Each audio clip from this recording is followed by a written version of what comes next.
Once you gain your students' trust, if you can give them something that's just a little beyond their reach, then they will go way farther than you ever expected. And they will be hooked into that because every kid wants to achieve.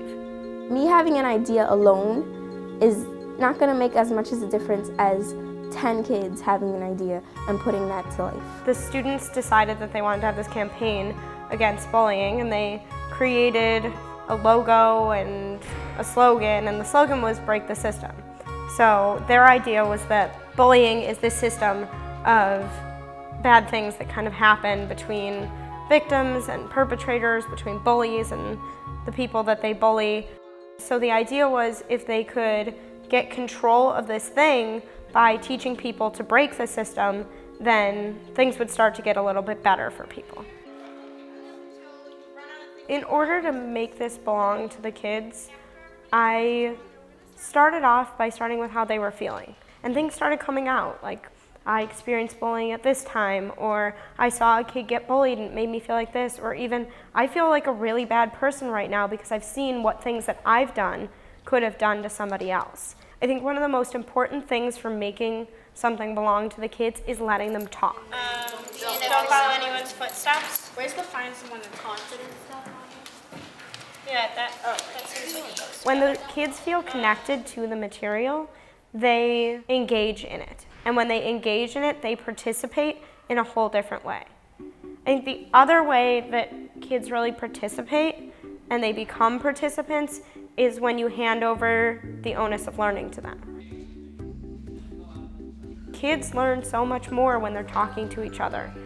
They learn so much more when they're working through a problem together. They learn so much more when the feedback comes from each other rather than from this higher power that they hear from all the time.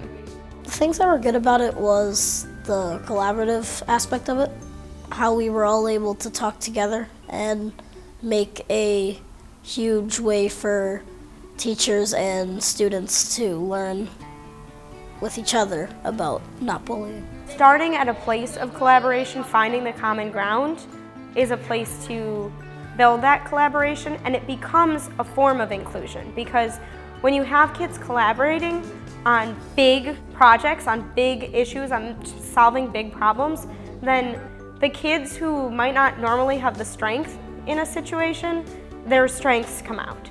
I was scared that this wasn't going to work like we wanted it to, but it did. Like, it really taught me lots of things, not only like as a person, but as a kid. The thing I like the most about the class model is I really like that everything's contextualized. I feel like my students have connected a lot with that, and the fact that they have this reason, this impetus for figuring things out. And then on top of it, I think it's really nice to be at a school where we're expected to have students collaborate because I really learned the value of collaboration for kids and how much of a difference that makes for them in learning.